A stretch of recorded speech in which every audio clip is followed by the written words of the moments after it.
জ্ঞানার্জনের জন্য তিনটা জিনিস লাগে, এটা যে কোনো জ্ঞান হোক, লাগবেই, ইটস এ মাস্ট, কম্পালসারি। এক নম্বরে হচ্ছে বিনয়, দুই নম্বরে সফর, তিন নম্বরে সবর। এবার আমি জিজ্ঞেস করি, তোমাদের মুখ থেকে আমি শুনতে চাই, বলো জ্ঞানার্জনের জন্য অপরিহার্য বিষয় কয়টা? এক নম্বরে বিনয়, দুই নম্বরে সফর, তিন নম্বরে সবর। এই তিনটাই লাগবে। বিনয়ী হইতে হবে, ডাউন টু আর্থ হইতে হবে। বিনয়ী না হলে, মুতাওয়াদে না হলে আল্লাহ তাআলা এলেমের নূর দিয়ে ওই ব্যক্তিকে ধন্য করেন না। বিনয়ী হইতে হবে।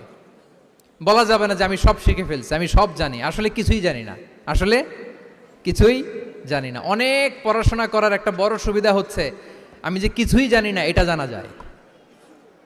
যারা অনেক পড়াশোনা করে, গভীর জ্ঞান অর্জন করে, অনেক পড়াশোনা করার একটা বড় ফায়দা হচ্ছে যে এটা জানা যায় সব শেষে যে আমি কিছুই জানি না। আবুন নাওয়াস একটা চমৎকার কবিতা লিখেছেন। উনি বলেছেন, ফাকুল লিমান ইয়াদদাঈ ফিল ইলমি ফালসাফাতান হাফিজতা শাইআন ওয়া গাবাত আনকা আশিয়াউ। যে বলে যে আমি সব জানি, তুমি তার বৃদ্ধাঙ্গুলি দেখিয়ে বলো তুমি কিছুই জানো না, তুমি অল্প কিছু জেনেছো। মহাবিশ্বের অনেক রহস্য তোমার কাছে এখন অধরা, এখনো অধরা, অজানা। ওয়া ফাওকা কুল্লি যী ইলমিন আলিম। জ্ঞানীর উপরও জ্ঞানী আছে, জাননেওয়ালার উপরও জাননেওয়ালা আছে। তাহলে বিনয় যেন আমাদের পোশাক হয়, আমরা যেন বিনয়ী হই। আমরা যার কাছ থেকে নলেজ নিব, এলম নিব, তার কাছে বিনয়ী হইতে হবে।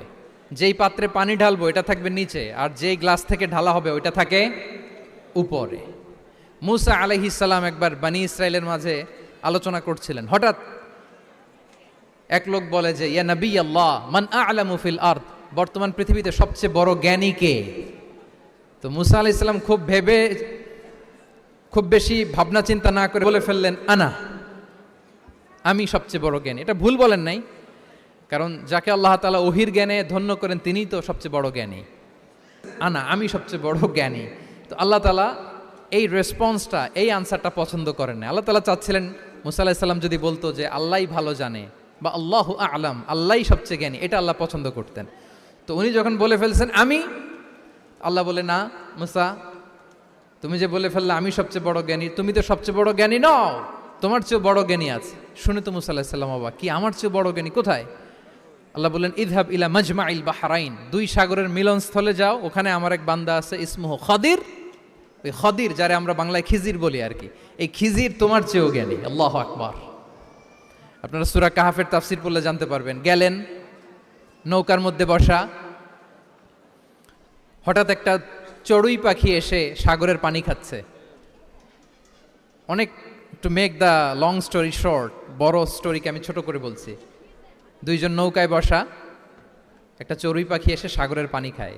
তো খিজির আলাইহিস সালাম বললেন, মুসা, চড়ুই পাখিটা দেখতে পাচ্ছ? মুসা আলাইহিস সালাম বললেন, হ্যাঁ দেখতে পাচ্ছি। চড়ুই পাখি যে পানি খেলো এইমাত্র, এটা দেখেছো? হ্যাঁ দেখেছি। পানি খাওয়ার কারণে চড়ুই পাখির চঞ্চুতে, মানে ঠোঁটে যে একটু সাগরের ছিটে ফোটা পানি লেগেছে, দেখেছো? মুসা আলাইহিস সালাম বললেন, হ্যাঁ দেখেছি। তো খিজির আলাইহিস সালাম বললেন, এই যে সাগর থেকে, মহাসাগর থেকে পানি খাওয়ার কারণে চড়ুই পাখির ঠোঁটে সামান্য সাগরের ছিটে ফোটা পানি যতটুকু ঠোঁটে লেগে আছে, এটা হচ্ছে তোমার, আমার আর মহাবিশ্বে আমরা যারা আছি সবার জ্ঞান। আর এই পড়ে থাকা মহাসাগরের পানি হচ্ছে আল্লাহর জ্ঞান। চড়ুই পাখির ঠোঁটে লাগা পানি তোমার, আমার আর পৃথিবীর সবার, আমাদের যে জ্ঞান আল্লাহ দিয়েছেন এটা। আর মহাসাগরের পানিগুলো কার জ্ঞান? ওয়ামা উতিতুম মিনাল ইলমি ইল্লা কালিলা। আল্লাহ বলেন, একেবারে একেবারে ভেরি লিটল, যত সামান্য জ্ঞান দিয়ে আমি তোমাদেরকে দুনিয়ায় পাঠিয়েছি। এজন্য আমি সব জানি, এটা আজকে থেকে আমরা আর বলবো? আমার শিক্ষার্থী বন্ধুরা নয়েজ করো, বলো আমরা বলবো আল্লাহু আ'লাম। আল্লাহ ভালো জানেন। সাহাবাদের এই বৈশিষ্ট্য ছিল, ওনারাও বলতেন আল্লাহু ওয়া রাসূলুহু আ'লাম, আল্লাহ এবং আল্লাহর রাসূল ভালো জানেন। এবং আমাদের ক্লাসিক স্কলারদের এই বৈশিষ্ট্যটা ছিল, অনেক প্রশ্নের উত্তর ওনারা দিতেন না। আমাদেরকে তো প্রশ্ন করলে আমরা হুটহাট উত্তর দিয়ে দিই। অন অ্যান অ্যাভারেজে 10টা প্রশ্ন করলে ইমাম মালিক এর মধ্যে অধিকাংশ প্রশ্নের উত্তরে বলতেন আনা লা আ'লাম, আমি জানি না।